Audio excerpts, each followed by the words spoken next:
y a bien un tissu qui ne cessera jamais de faire parler de lui, c'est bien le wax. Ce matériau africain, beaucoup s'en servent pour se confectionner des tenues, d'autres en ont fait un business.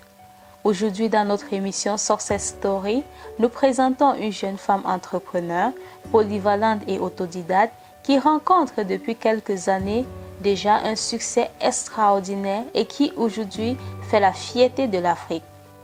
Il s'agit de Maureen Ayité, la patronne de Nana Wax. Née en 1989, Maureen Ayité, d'origine béninoise, développe très vite un amour particulier pour le pain.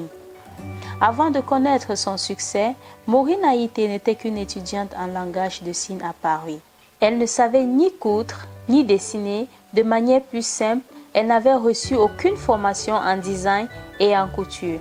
Son histoire débute en 2008 sur Facebook avec un groupe qu'elle avait créé, J'aime le pain de chez moi, où elle présentait des modèles d'autres créateurs, mais également ses propres modèles. Son objectif était d'inspirer les gens au travers de ses publications, afin que ces derniers puissent avoir eux aussi des modèles en wax à leur portée et aussi les confectionner à leur tour.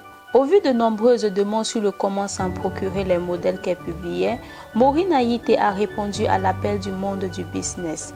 Avec seulement 500 €, une partie d'argent de sa bourse d'études, la businesswoman retourne au pays d'origine et commence à customiser des accessoires et faire coudre des modèles. En 2012, elle crée Nana Wax et multiplie des ventes privées à Paris et dans certaines villes de l'Afrique.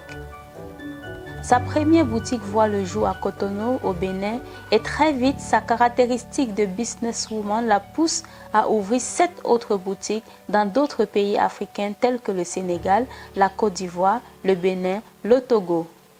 Son objectif principal est de montrer que la mode africaine ne se limite pas seulement aux tenues classiques que nous connaissons, boubou, kaba, pour ne citer que cela, mais elle peut également s'adapter à notre époque.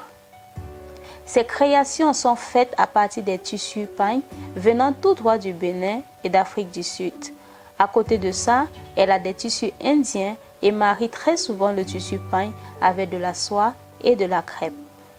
Maureen Ayité puise son inspiration dans la vie de tous les jours en s'imaginant que la tenue d'une personne serait plus originale et plus belle si on ajoutait une touche de pain.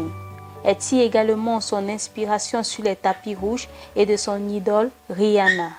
Outre les vêtements, Maureen Ayité propose des sacs, des pochettes, des boucles d'oreilles, des accessoires et bien d'autres. En son statut d'entrepreneur, elle nous conseille de persévérer dans tout ce que l'on entreprend car le monde du business ne savait pas être un long fleuve tranquille. Faites ce que vous aimez faire parce que vous en êtes passionné.